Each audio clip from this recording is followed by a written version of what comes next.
ভাত বনাবলৈ চাউল নাই কিন্তু কলপাত পাই আমি ৰেডি হৈছোঁ। মাটি অধিকাৰ, সম্পদ অধিকাৰ, ৰাজনৈতিক অধিকাৰ আমাক চৰকাৰে দিয়াই নাই। আমি ধৰ্ম ভিত্তিত, ভাষাৰ ভিত্তিত আমি মানুহৰ ওপৰত আমি অত্যাচাৰ কৰিবলৈ আৰম্ভ কৰিছোঁ। সেইটো হ'ল কি, অসম আন্দোলনৰ কা আন্দোলনৰ যোগেদি অসমৰ জনগণে এটা বস্তু স্পষ্ট কৰি দিছে যে অসমলৈ বিদেশী প্ৰব্ৰজন ৰোধ হ'ব লাগে আৰু বহিষ্কাৰ হ'ব লাগে। এই কথাটো কাৰো দ্বিমত নাই। অসমীয়া মানুহৰ মাটি সুৰক্ষা হ'ব লাগিব, আৰ্থ সামাজিকভাৱে, ৰাজনৈতিকভাৱে অসমীয়া মানুহৰ ভৱিষ্যত সুৰক্ষিত হ'ব লাগিব। তাৰ কাৰণে এটা সাংবিধানিক ৰক্ষা কবচ প্ৰয়োজন।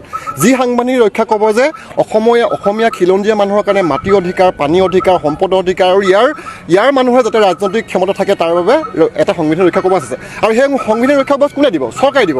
চৰকাৰৰ পৰা আজৰি আনিবৰ কাৰণে অসমৰ সচেতন, অসমীয়া মানুহক ভালপোৱা, অসমৰ মাটিক ভালপোৱা বহু সংগঠনে 6 জনগোষ্ঠী জনজাতিকৰণ কৰি অসমক বিশেষ ৰাজ্য মৰ্যাদা ঘোষণা আৰু জনজাতি ৰাজ্য ঘোষণা কৰাৰ কাৰণে দাবী কৰি আছে।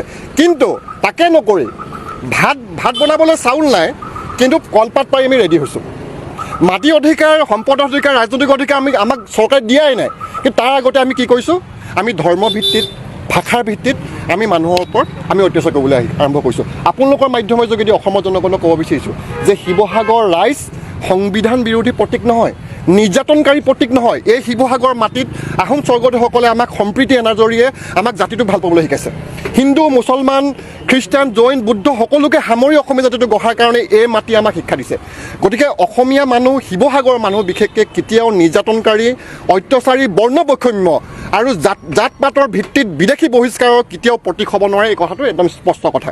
আৰু আমি এটা বস্তু লক্ষ্য কৰিছোঁ, যেতিয়াই সাধাৰণ মানুহৰ মৌলিক প্ৰশ্নবিলাক লৈ চৰকাৰৰ বিৰুদ্ধে আন্দোলন কৰে, সেই আন্দোলনবিলাক মষিমূৰ কৰিবলৈ কাৰণে এই বিজেপি চৰকাৰখনে হিন্দু মুছলমানৰ এটা ৰাজনীতি কৰিবলৈ আৰম্ভ কৰে, হিন্দু মুছলমানৰ সংঘৰ্ষ কৰিবলৈ আৰম্ভ কৰে। আজি সেইদিনা শিৱসাগৰত এটা হিন্দু মুছলমানৰ সংঘৰ্ষ হৈছিলে। আমি ধন্যবাদ জনাইছোঁ থলুৱা মুছলিম পৰিষদ আৰু বিলাসী থানাক যে অতি সচেতন আৰু অতি মেচিয়ৰভাৱে তেওঁলোকে মীমাংসা কৰি হিন্দু মুছলমানৰ সংঘাতটো বন্ধ কৰিলে। কিন্তু আমি এতিয়া কি দেখিবলৈ পাইছোঁ যে হিন্দু মুছলমানৰ যুদ্ধখন যেতিয়া বিফল হ'ল, এতিয়া ভাষাৰ নামত, ধৰ্মৰ নামত বিভেদ কৰি বিদেশী বহিষ্কাৰ কৰা আন্দোলন এটা নতুন ট্ৰেণ্ড তৈয়াৰ কৰিছে। এটা কথা কৈছোঁ যে ইয়াত ধৰ্মীয় সংখ্যালঘু, ভাষিক সংখ্যালঘু অসমতে বসবাস কৰে। যদি ভাৰতৰ নাগৰিক হয় তেতিয়াহ'লে ভাৰতৰ সংবিধানে ভাৰতৰ যিকোনো প্ৰান্তত থাকিবলৈ সুবিধা দিছে, বাসস্থান কৰিবলৈ সুবিধা দিছে, ব্যৱসায় কৰিবলৈ সুবিধা দিছে, আস্থা কৰিবলৈ সুবিধা দিছে, ধৰ্ম কৰিবলৈ সুবিধা দিছে, সকলো সুবিধা দিছে। কেৱল ট্ৰাইবেল এলেকাবিলাকতে, ট্ৰাইবেল বেল্টবিলাকতে মাটি কিনাৰ অধিকাৰ দিয়া নাই। গতিকে প্ৰথমতে আমি কি কৰিব লাগিব? প্ৰথমতে অসমক বিশেষ ৰাজ্য মৰ্যাদা ঘোষণাৰ বাবে জনজাতীয় ৰাজ্য ঘোষণা কৰাৰ কাৰণে 6 জনজাতিকৰণৰ আন্দোলনটোক এটা বিখ্যাত গণ আন্দোলনে গঢ়ি তুলিব লাগিব।